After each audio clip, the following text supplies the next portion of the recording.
let's let's get into quarterbacks, man. Week 3, who do you got in your top 5? So I got Josh Allen, Jalen Hurts, and then Lamar Jackson, Patrick Mahomes, and then a surprise in my top 5 is Kirk Cousins. Ooh. He's essentially tied with Justin Herbert just due to the rib injury. Keenan Allen's, iffy again this week. I have Herbert just 0.1 less than Cousins. Cousins faces, the Lions this week. They're going to look to bounce back. So as of now, I have Cousins in my top 5. That's spicy. I mean, it's not like one of the sexy top 5, like when we do receivers. No, it's like, but that's I have Cousins 7th. I do have Allen, Hurts, Jackson, Mahomes, and then my 5th is Herbert as of now. I have him about a half a point ahead of Kyler Murray, who's in 6th. So always going with those rushing quarterbacks that they always tend to land in my top 5, 6. So I got some more that are I'm gonna be high on as well. So let's get into it. Who do you like? Who are you higher on the consensus, I should say? Well, first off, I guess it's Kirk Cousins. I have him QB 5. His ECR is QB 7, so I'm not that crazy. But this is a good matchup. I faded the Vikings last night. The Eagles -2.5 was an easy win. I looked for Justin Jefferson to bounce back this week. It was great to see Irv Smith having a role in this offense. He dropped what would have been a touchdown, right? So it could have been a bigger day for him. Good call on him. So I like Kirk Cousins here. I think he's going to bounce back. But my top streaming option this week is Marcus Mariota. He's my QB 14 right now. His consensus is QB 18, it looks like. But, I mean, he's the QB 13 on the season. And he had a tough start to the season. He faced the Saints, the Rams, and now this week he gets the Seahawks. So this should be a great matchup for him. Just love Drake London. I mean, the fact that he's hit already in the first 2 weeks is great to see. Kyle Pitts will get his at some point, hopefully, right? And Mariota has C-Pat, who should be, a pretty good option against the Seahawks. They tend to be vulnerable to pass-catching running backs. So this could be a great spot for Mariota. His rushing ability gives him QB1 upside. So he's my favorite string option this week. And knocking on the door of a QB1 option this week for me. Yeah, I love Marcus Mariota this week. I have him QB 10. So whatever you have him, I'm going above. I got him in, spicy. I got him in the top 10. Again, I think it has to do with this, the rushing upside. And you look at this week and, you're facing a defense in the Seahawks that it's not a great defense. You kind of know what they're going to do. They're going to sit back in a lot of zone. It's not going to be a tough defense for Mariota to beat. And, I have him projected for 36 rushing yards in this matchup and about 0.3 touchdowns. So, that's really the key here. Getting a quarterback that can get, over 30 yards on the ground. That's, now you're getting into Kyler territory. Kyler is right around 30 usually. So, love Mariota this week, my QB 10. And Jalen Hurts, I should mention him. I mean, I love Jalen. He's kind of like right there with Josh Allen for me.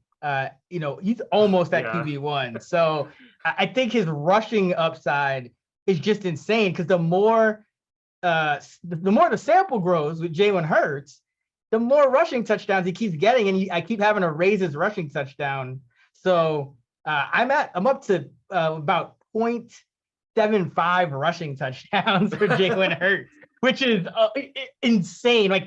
You could have bet an anytime touchdown prop rushing for Jalen Hurts and have a better than 50-50 shot in this one. For sure. Love me some Hurts. I was saying he's the most likely QB other than Josh Allen to be the QB1 this year.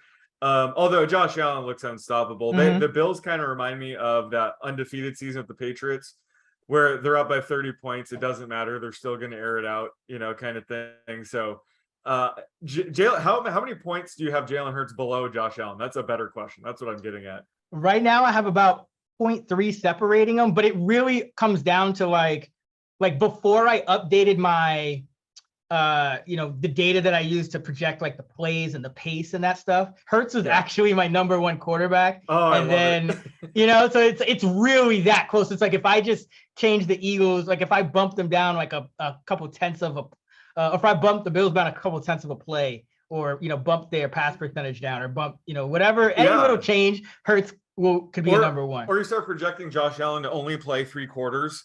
Something like that. Like we Tougher might get to that point eventually. But yeah, this week I'm not doing that, obviously. But yeah, I think Jalen Hurts, I have him at 0.6 rushing touchdowns. Maybe that's why I have him a 1.5 below Josh Allen. But the whole point is it's very close right now. Yeah, I have him 12 for 61 on the ground with 0.75, and then another 1.4 throwing with 236 yards and 19 and a half completion. So yeah, should be a good week for Hurts. Like, this Washington defense is not great. We kind of saw that against the Detroit Lions. Now Washington will be at home, it'll be outdoors, but not great home field advantage. And this Eagles team doesn't look like it's getting stopped right now. All right. What about guys you're low on? I think I know where you're going with this, but who you got? Yeah, so I'm low on Russell Wilson. I have him QB 17 now. The consensus is still stuck on his preseason rank of QB 11, but we have to downgrade him after the first 2 games, especially since he faced the Seahawks, which he ended up having a big day throwing for 340, but struggled last week against the Texans. He has a non-existent rushing upside right now. He's totaled 5 yards in the season. Just does not look good. Now Jerry Jeudy's hurt. We have to remember they're already without Tim Patrick. I think that was the first major blow to Wilson's stock, was like if they had Jeudy, Sutton, and Tim Patrick, I'd be all in on him, but they're just not. He's not doing it right now. He's facing the Niners this week, so he's all the way down to QB 17 for me. And then on a similar note, Aaron Rodgers, he had his week 2 bounce back game against the Bears, which I think we all knew was going to happen. But this week he's all the way down to QB 19 for me. Looks like his ECR is QB 12. But normally we would expect to see fireworks with Buccaneers versus Packers.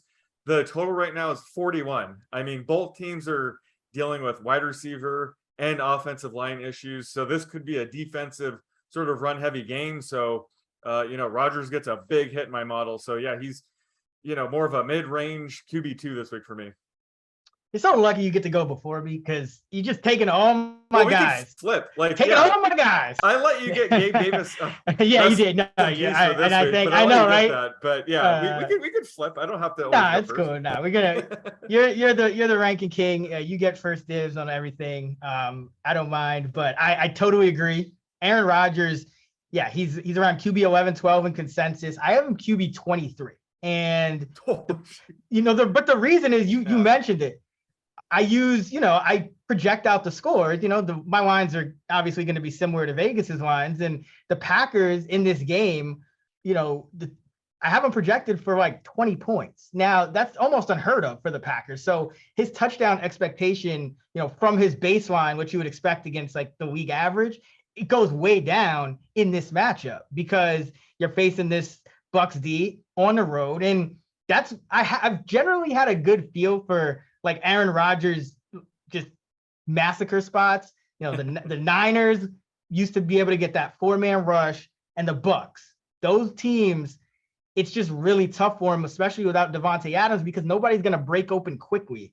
And so I think they're going to have to run the ball just to kind of stay in this game and give themselves a chance to win. And they have a chance to win, obviously, with the Bucs dealing with injuries on offense as well. But this is one of those matchups that you just do not want any part of Aaron Rodgers. I mean, the last 2 meetings, he's gotten sacked 9 times against Tampa Bay. And I think their defense is better this time around than it's been in any of the other previous meetings that he's faced them. So, Aaron Rodgers just not he's low end QB2 for me this week. I have him for 242 yards, 1.3 touchdowns. And that's about it. Yeah, nothing, about 5 rushing yards, but nothing to speak of. And then, I totally agree on Wilson as well. I don't know why he's still up at QB 10. I have him projected for 246 yards and 1.6 touchdowns with, like you said, nothing really on the ground, 9 yards, less than a tenth of a touchdown on the ground. So, this is a tough matchup. It's still San Francisco. I know it's at home, but Denver, they probably going to have to get to running the ball a little more. That's their strength of their team right now, especially if Judy's hurt, because Judy is the one who got that long touchdown. Yep. For us. So. I love all the let Russ cook memes and GIFs this week. The Kendall Jenner flipping the cucumber upside down and cutting it. All that's great. Fun stuff. Yeah. And also like the line completely flipped. I got this at 2.5 for the Niners, and the Niners are favored by like a point and a half. Oh, you got the Niners plus 2.5? Yeah, like right when the line dropped. Yeah. So it did open at Denver, because I was we were doing a piece on how the Niners power rating actually goes up just a little bit with Jimmy G under center. Yep. And I was saying this should be, Denver minus 1.5 or something. If I had known it opened minus 2.5, I would have been all over that. So yeah, so the Niners are what, -2 right now? Yeah, they're fluctuating between like 1.5 and 1 actually, I think. But yeah, it got hit really hard, which that's just not great for the Denver scoring expectation. Right. Although the total did go up a little, but yeah, outside of my top 12 this week, let's jump to the prop. All right. And that's you. I got a good one for you, because this reminds me of us trying to set Josh Allen's passing yard figure like a couple years ago, right? When he got Diggs and he erupted. Yeah. We're going with Tua passing yards Ooh. this week after his 469-yard outburst. Now he faces the Bills. So it's going to be a shootout, tough defense though. I don't know where the hell to set this, so I'm going to just throw this number out there. But I'm going to go with 257.5. I got it at 258. I didn't even cheat and look at the sheet. I wanted to be way off here. Yeah. Either direction, just because how do you set this line right now? But okay, that makes me feel better. Wait, do I want to take this over? Yeah, I'll take the over, because I think it's one of those situations where they're probably going to have to throw to be in this game. Yeah. It's a high total. But yeah, I don't think you're expecting another 400. This Bills team can get a lot of pressure. So yeah, I have them 258, 1.8 touchdowns, 0.9 interceptions, and about 5 rushing yards. So. Last week we had Allen Robinson. We were off by like a half yard, and didn't he finish like super close? Yeah, I think he went over by. You did take the over, but I think he went over by like a yard or two. You said it like 51.5. I said, well, I have 52. So yeah, I'm gonna go the over 53. And I think he had a touchdown called back. He almost had a massive game, but I knew when we both agreed, I knew it was a good line, and sure enough. So I would not be surprised if Tua ends up throwing for 258 yards this week. Oh man, yeah, he's a tough projection though, because you kind of got to, and this is true of the Dolphins in general. It's kind of like it's only week 3, but you kind of got to throw out some of the priors with like his like super low yard per completion and like Jalen Waddle's super low average depth of target. Like it's just a whole new offense going on there.